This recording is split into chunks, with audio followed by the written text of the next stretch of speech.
From the mighty Ukrainian Bohdana Howitzer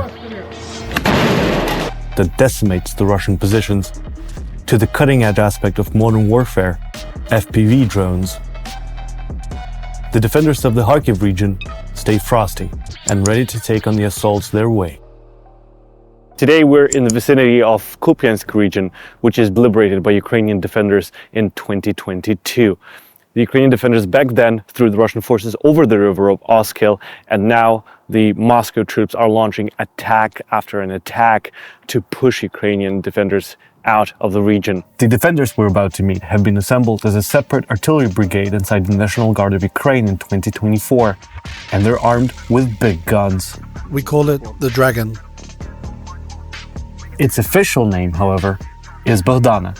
This artillery cements the level of the Ukrainian defense industry's craftsmanship.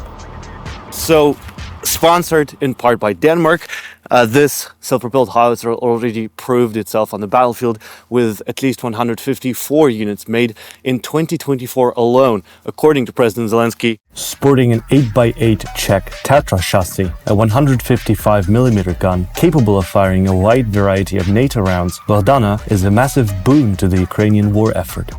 We screw on the detonator, then goes the gunpowder charge, and we slide the wedge in. I say, loaded, and fire away. When the Dragon is firing, the enemy dies, while our brothers on the zero line pray, full of gratitude, witnessing our Dragon in action.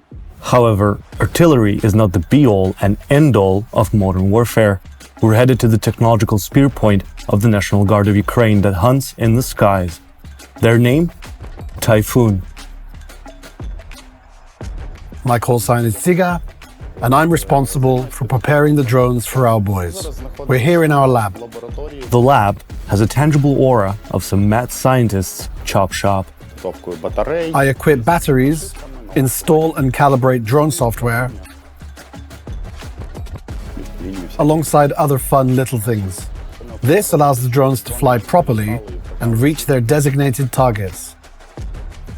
This is what we need to do in order to fight for our land. Who was Ziga before he joined up?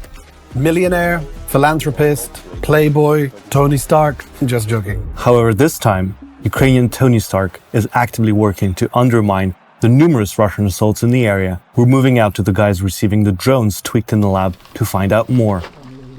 And just as we arrive, the operators get busy.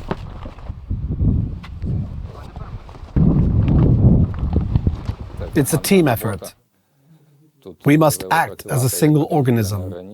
Modern tech is the most important aspect of war. It allows us to cover our infantry and stop enemy forces from advancing.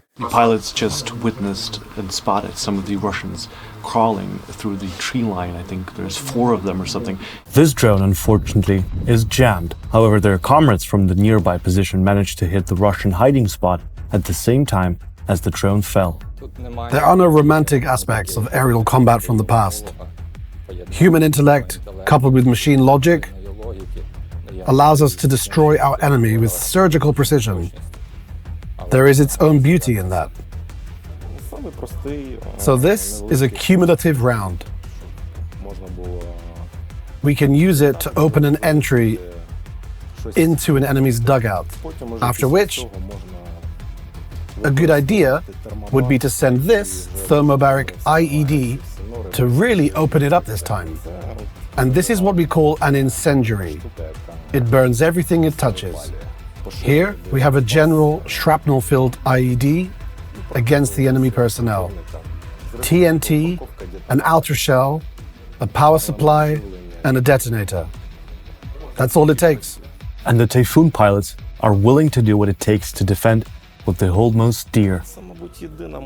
It's probably the only motivation to stay here.